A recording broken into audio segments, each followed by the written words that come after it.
going on, Matt? What's up, guys? What's up? Sorry, I had the YouTube video playing in the background. I didn't realize, and I was still hearing the music, so I thought we were still doing that. What's up, man? How's it going? Just good to be here, beginning of a new season, right? It's a small field, but gets the feet wet before basically 11 straight months of golf. Yeah, before we really go, this is a nice little appetizer. Um, Obviously, real quick, we'll just do the intro. This is Bogey Free. We're being brought to you tonight by the FTN Network, specifically FTN Bets and FTN Daily.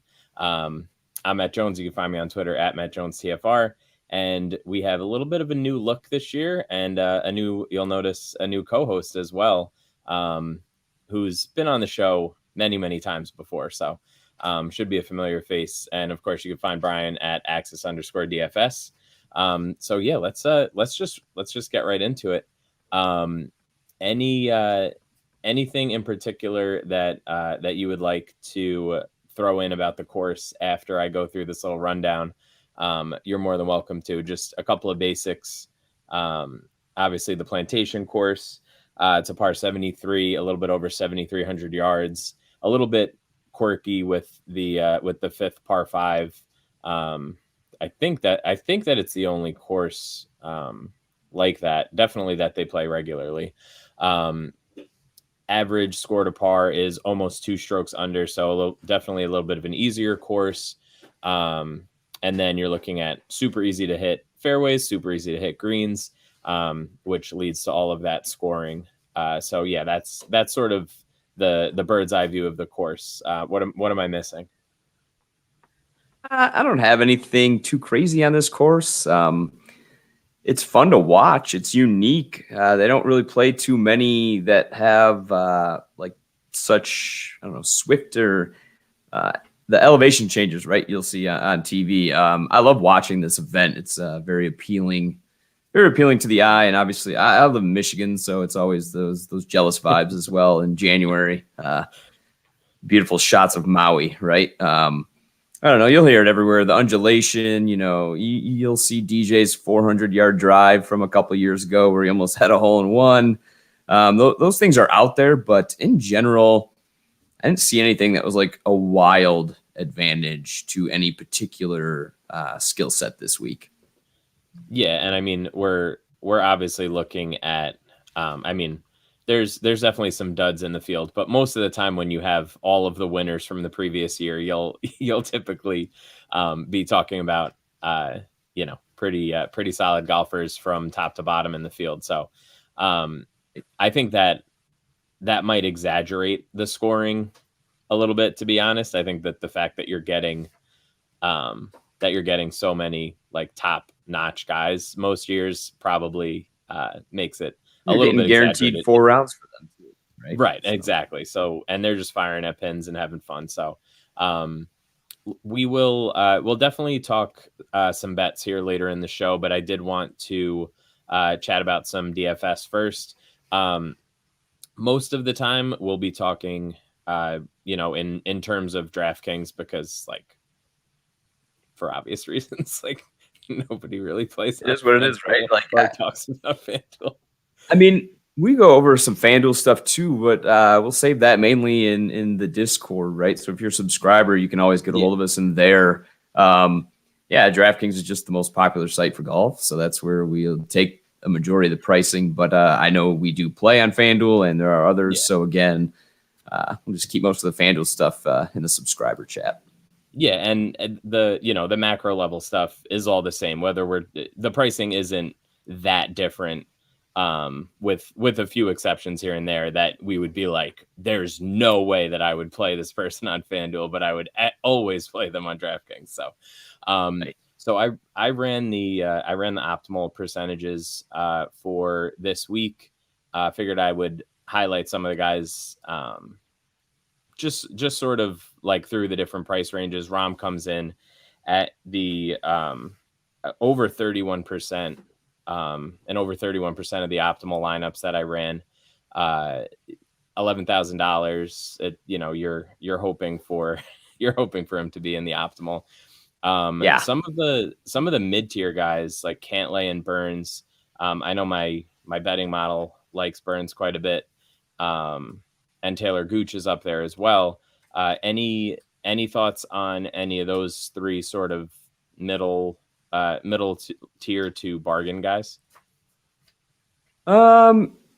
It's so weird in these fields, right? Like 38 golfers now. If you didn't see, Cam Champ has withdrawn positive tests. So I don't know. Like, honestly, I could play just about anybody. A lot of it'll be game theory though, right? Like, I say that I really don't want to play Phil Mickelson or but I don't know. Like, Burns jumped out at 9,100, obviously. Like you mentioned, I know Rahm was very high in your optimal. It's plus, I don't know. There's a lot of guesswork. Like, obviously, I run the same model this week as I will pretty well every week in terms of inputs, outputs. But I feel like there's a few more variables this week that are unaccountable for. They're unaccountable most weeks, but you typically don't have a large gap between most of these guys playing golf. So, like, mid-tier, honestly, I don't know if there's any. I think Hideki, maybe at 8,700, might be someone I avoid just because I like Burns at 91. I could play Berger at 8,400, although I don't even know if his clubs have shown up. Him and Hovland both were tweeting or on Instagram about their clubs not showing up yet. I'd rather not play a guy with a set of rentals, or I don't even know if he'll tee off. Maybe he'll just say, forget it, I'll hang out and go home or play the Sony. I don't know. Like, I like Cam Smith a lot at 8,300. I've seen his name floated around, though. Like, it's really going to be, I'm going to see when Kyle Murray puts out his final ownership tomorrow. I think that'll be a key driver, especially in GPPs, of how I go about building some of these lineups. Yeah, I think as things stand right now, everything is pretty flat. I'm looking at the optimizer right now, and he has the first run of ownership in there now, and I mean, it's exactly who you think is going to be high owned. Basically, the guys that are lower are like in the salary are all like 6 to like 11%, and then the chalk is just everybody who you would think would be the chalk. Yeah, I mean, it's going to be a lot of building. If you're making like 20 plus lineups, I think a lot of it's just pure game theory, leaving salary on the table, making sure you're unique, right? It's just one of those weeks, kind of like almost like a showdown slate. I mean, there's only 38 golfers to choose from, right? So if you're using all your salary, you're going to, especially in these large tournaments, I mean, if you're playing like 15 to 30 person GPP, sure, build whatever you want for the most part. You can still get creative there too, but like if you're trying to win these massive GPPs, I mean, you're going to have to leave salary on the table. It's going to get ugly. You're going to have to play guys you just don't want to because the leverage is just going to be so great. Yeah, I mean, I think you can probably get away in a week like this. I think you could probably get away with being like reasonably chalky and just, leaving $700. And even though like all of the individual guys are chalky, like the actual lineup is less likely to be duped when you leave that much, because people always say that they're going to leave salary on the table, but it's like there's a real mental block from when you see remaining salary like $800 in any sport. You're like, I don't know, maybe I gotta rethink this a little bit. I guess I'll say this, like if you're one of those people who struggles with that, what I found that really helped the mental hurdle of that, like now it's almost second nature. I just know I have to do it. When I was starting to do it, say I was building 20 lineups or 40, just build at least half of them and go to the optimizer, the FTN optimizer, and just set the max salary. And then you just don't have to think about it. You'd build half of what you're going to do that way, and then you can build the other half for your peace of mind. And over time, you can even compare them, right? You can be like, well, I'm continually having, these better runs, these pushes towards the top of GPPs with the ones where I'm leaving $500 on the slate. for this, or even in showdown, right? So like if that's something you want to experiment with, that's a good way, is just cap that optimizer. And then you don't even really think about it. Like you can even see all the lineups it creates, and you'll probably be happy with a majority of them, right? Especially in a field like this. You may not love them all, but they probably won't be wildly different from your other ones. The core might be a little different, or you might have a few more scrubby guys, if you will, but you can still get a lot of the guys you want. Yeah, for sure. I think when you go in and are clicking names individually, it's a lot harder to do that. But you're right. If you're building more and you're just kind of setting and forgetting it with the optimizer, which I mean, we'll be talking about it a lot throughout the course of the season. But if you haven't tried the new optimizer at FTN, you're definitely missing out. The NFL one is crazy with all the rules that you can set. And even the PGA, like people say there's no, like, oh, you can't stack or whatever, but like you can still make groups and really customize and dial in your exposures with who you want to be together. And I think that is probably like the next level of like building lineups, like going from like, I'm going to build 20 and just do my general exposures and just play whatever it spits out, to like going to the next level and picking like either pairs or triples and really dialing in your exposures with like who's going together. And if there's correlations between those golfers' games, like that's like, I feel like that's like second level lineup building that could probably end up, going pretty well for people if they figure it out. Right. And it's even simpler sometimes. Like people talk about weather, but I don't know how many people set groups on the optimizer to build to said weather. I haven't looked today. Yesterday, the weather didn't look wild here, at least as far as wave wise. But you can even break it down even more weather wise or tee time. Like if you go to some of these courses, it's very clear that morning waves, just with the weather, local weather. And again, this isn't necessarily this week specific. This is just high level for the season. Like mornings do better, or there's certain trade winds, if you will, that are only in the morning. So afternoon, and you can find even micro things like that. But when you're trying to get these edges to win these massive top heavy prizes, that's the type of stuff you need to do. So, yeah, I mean, just thinking of like, the California swing, like we're going to see all the fog. We're going to see the POA change throughout the day. Like there are definite reasons to pay attention to that kind of stuff. And whether it's like totally quantifiable or just something that you just kind of have to like do a little bit more of art than science. Even if you're getting a 1% edge or a 2% edge over the course of the season, if you're playing every week, you're playing every slate, that could pretty dramatically change your ROI if you manage to get hot and hit in one of these tournaments. So any cheap favorites that you like? I know you were kind of hating on these guys, but you got any darts for us? I don't think it's anything wild, because I've seen Homa's name thrown around a lot, so I feel like I actually have to fade him. And then I like Seamus Power quite a bit this week. And we're going to get to him in the next couple segments here too, probably with some of the wagers. But I think Seamus under 7K.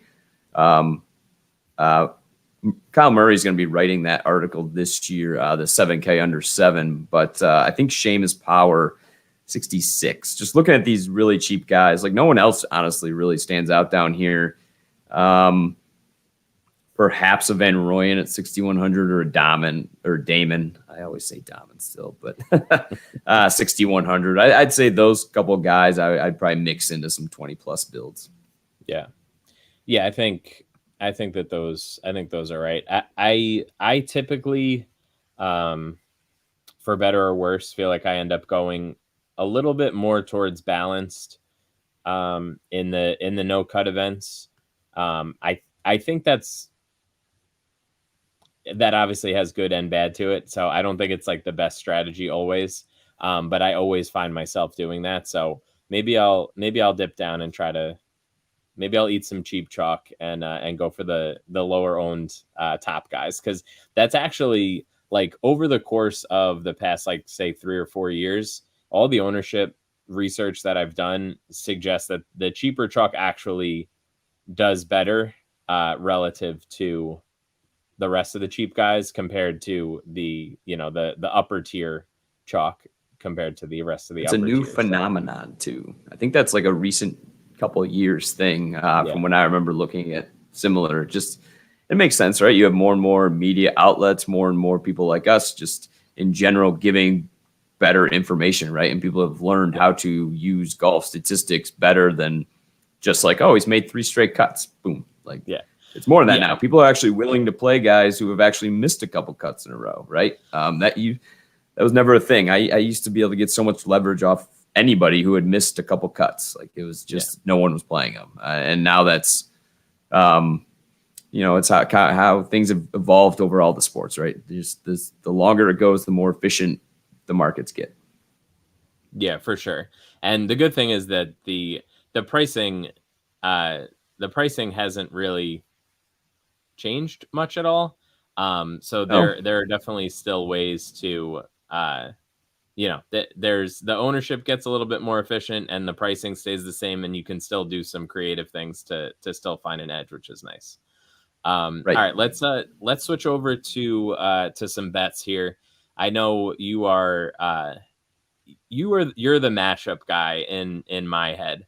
I am very up and down with my matchup, so I figured I would pick a few that I sort of either showed value on generally through my sim, or I just have like a decent gap in my power ranking between the two guys, and just trying to get a feel. So whatever you agree with here is going on the slip. So no pressure.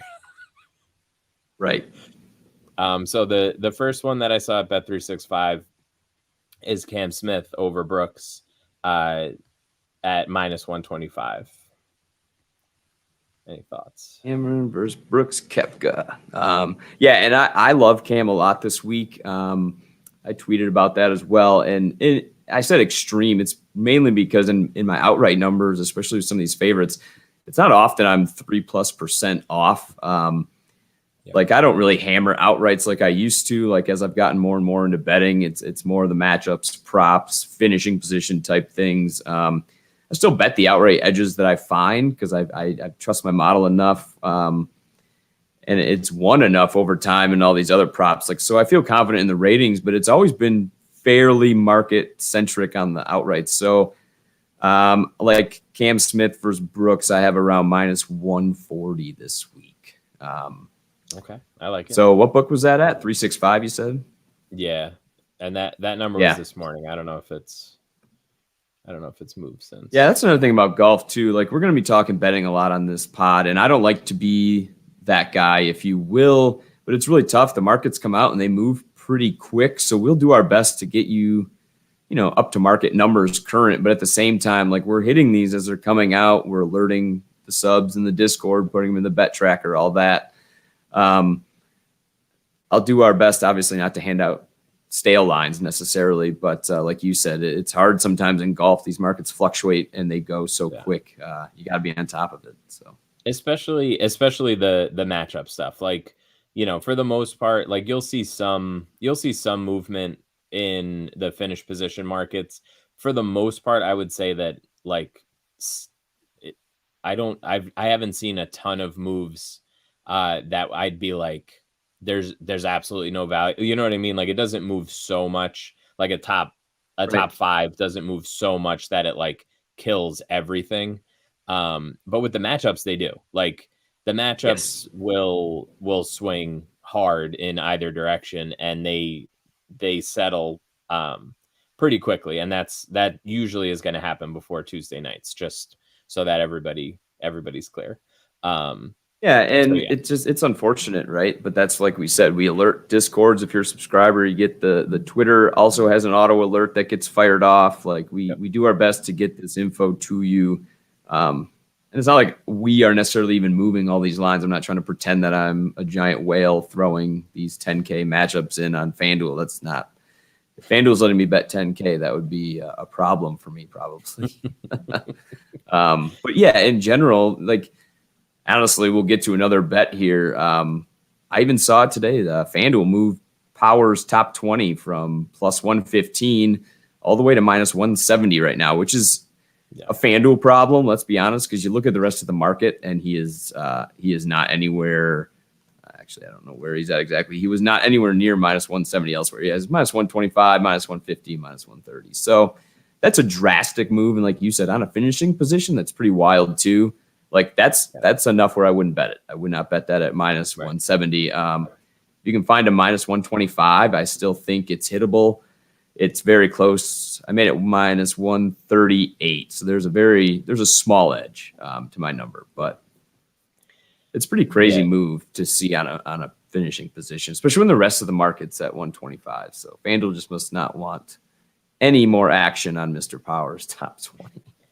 Yeah, PointsBet has him there too. DraftKings has him there, and BetOnline for you folks like myself that are still searching offshore for these things most of the time. So yeah, those are still available there. If it goes lower than that, obviously we're saying to hold off from there. So all right, I'll just pick maybe one more from the list that I put together here, because I'm kind of all in on Gooch, and I see that you have something on Gooch as well, so I'm not going to ask you about that because I know what that answer is going to be. How about Kokrak over Reed minus 105?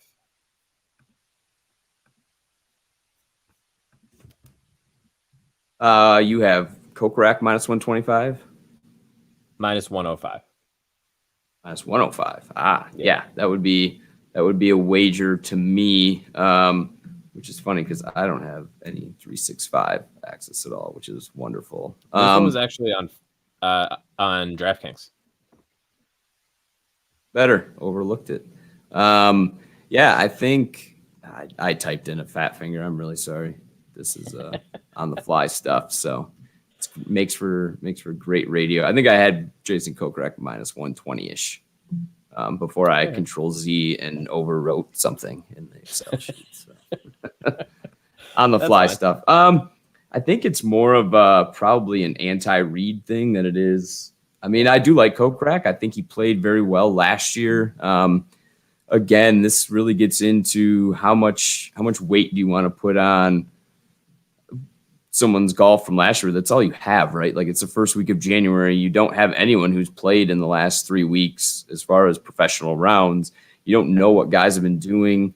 So all I can really go off of is what we know we are getting. We know Jason Kokrak has been an extremely consistent ball striker his entire career. He finally started putting well. I say well, he putted well last year, and he's started winning, right? Like, suddenly it's like this weird Kevin Na thing, although Kevin Na's his wins that racked up were a lot of putting. But Jason Kokrak's ball striking has continued to be outstanding, and then you add in he's that magical guy that, golf Twitter loves to talk about, like, oh, if this guy could putt. Well, Jason Kokrak learned how to putt somehow and is suddenly winning. So right. I do think that carries over. Reed's very magical around the green, on the green. He's a solid golfer overall, obviously. I just like what Kokrak has been doing and make him the slight, well, I guess a little heavier favorite than the market on that one. Yeah, I think, like I said, I've always been a big Kokrak guy. So I went through those struggles before all the wins. So I'll always root for him. Yeah, and I have him rated just like a good almost half a stroke better per round than Reed right now, once I factored in how long it's been since they both played. So I'm just going after that. Looks like you have some thoughts on Colin over Bryson here as well. Yeah, this this line is also moved, so it's like crap. This is a stale line. It doesn't exist. I bet it at plus 120 at FanDuel over Bryson DeChambeau. He, last I looked at FanDuel, is suddenly plus 102. I have not searched elsewhere for that particular matchup. Normally I don't. I take the best number I can find and I move on. I can see if I can pull up anything. No, I don't see anyone else offering anything better. So yeah, no, Pinnacle is, but like plus 102 on someone I made about minus 105, minus 106 is it's up to you. I wouldn't bet at the same full unit that I did. But yeah, I don't know. I guess the market thinks Bryson is going to be able to bomb and gouge his way around here, which I guess you look at it this way. All right, he's got the wide fairways, so his inaccuracy here could put him off a cliff or on the side of a cliff. Big problem. Morikawa really doesn't have that issue. Last we saw him was a very bad round 4, but like it's one bad round at a Hero World Challenge from a guy who played some of the best golf in the world last year. So, right. And has the best irons in the world, in my opinion. Actually, I don't even know if that's an opinion. That's pretty much fact at this point. Yeah. It's nuts to watch what he's done. And to get that number on a golfer that I actually have rated better than Bryson, I mean, marginally, it's not wildly strokes per round different. Less than a quarter of a stroke probably, or about a quarter. But like, okay, so whatever Bryson has in distance, I don't think that's wildly advantageous this week. The putting is curious to me. It didn't go into my model, but like there's no greens reading books this year. There's a lot, the super fancy one. Bryson's always been really big on vocal about how he uses that. Wasn't pleased with this. I'm curious. He could be fine, right? He could be just fine. He's a professional golfer. Can potentially figure it out, but he really struggled with putting before he found all this arm. Like, I mean, he was side saddling and then full on face. Like, he had tried so many things and he finally unlocked it. He turned into a great putter. So I'm curious to see how much that continues for him. Again, that's more narrative, obviously. I did not factor that into my model. I have no way of knowing how much this could or could not affect him. Essentially, it came down to, I think Morikawa is the better golfer in my ratings. So obviously, when I run the sims, that pans out, right? Plus 120 seemed, I don't know where it opened everywhere else, or if it even opened. Sometimes FanDuel offers matchups not many other books do. But yeah, plus 120 seemed like a gift, and it has moved. So apparently, it was a little bit. Yeah, I think that in general, like the whole green reading book issue, if there's going to be a guy who loses his mind over something like that, like it's probably Bryson, right? Like, I love Bryson. I'll root for him all the time, but like you could see that going completely sideways and being in his head until he gets used to it. Again, that's like total narrative. And I rate Morikawa better. I think honestly, you could probably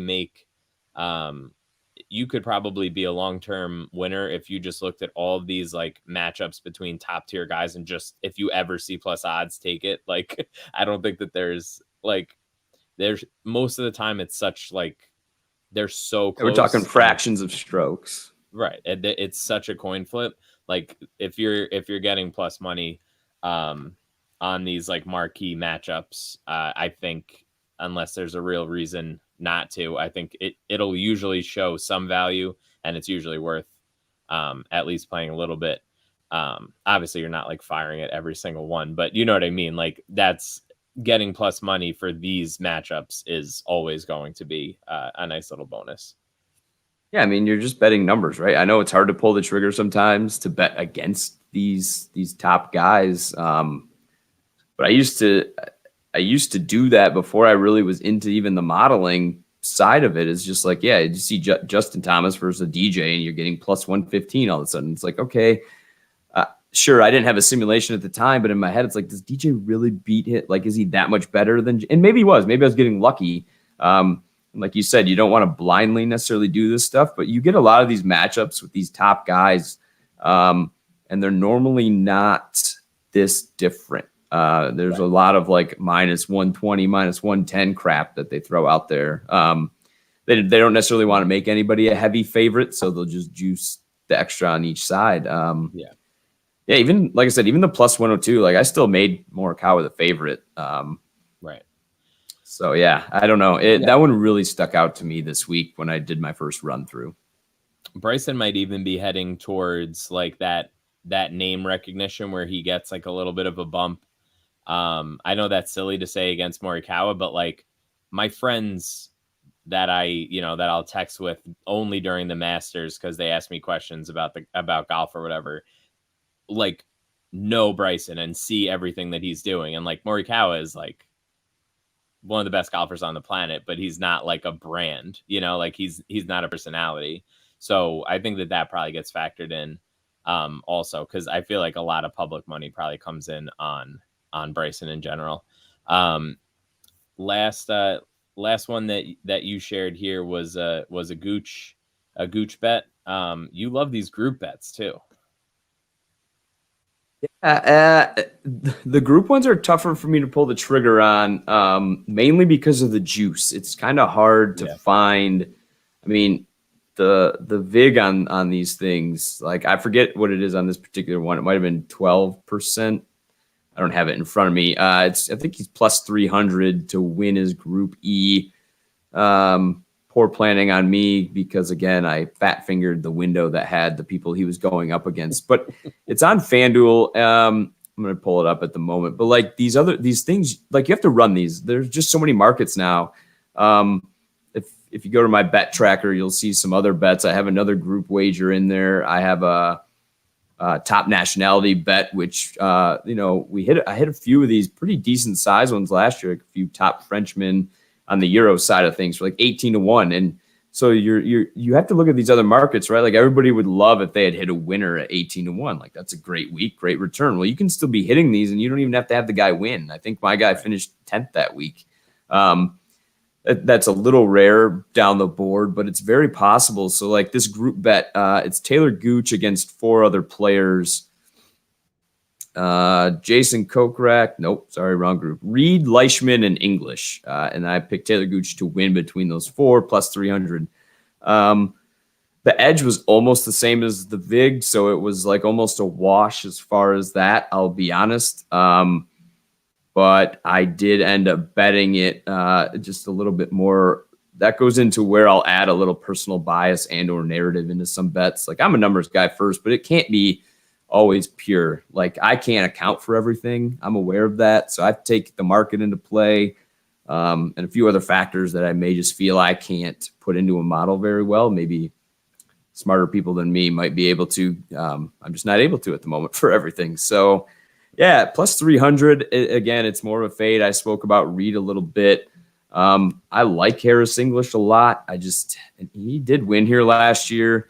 Just wasn't enough to overcome how well I thought Gooch had been playing coming into this as well. Again, it's can a guy who had a career year continue it on, right? Like that's always the key. Golf's full of guys who kind of pop up for runs. Is Taylor Gooch a guy? And I hope he is, and I think he is, because he had shown flashes before and then found the sustainability. So that's what I'm hoping that carries over as well into this year. And I'm with you because I have an each way. I have an each way on Gooch as well. So that's in the tracker as well. That's a little freebie for the people who made it to the end of the show here. So I think on that note, I think we'll wrap up for tonight. We will be back 8:30 on Tuesdays every single week that there is a tournament this year. And we will, we'll play around a little bit with formats and with some different things, different segments and stuff like that. So if you're still with us, send us some feedback, add us on Twitter, hop in if you're a sub, hop into the Discord, and we're always around to chat. And we'll talk soon. Good luck in your contest this week, and hopefully you hit some bets as well there, Axis. Thanks, too, Matt. That's it.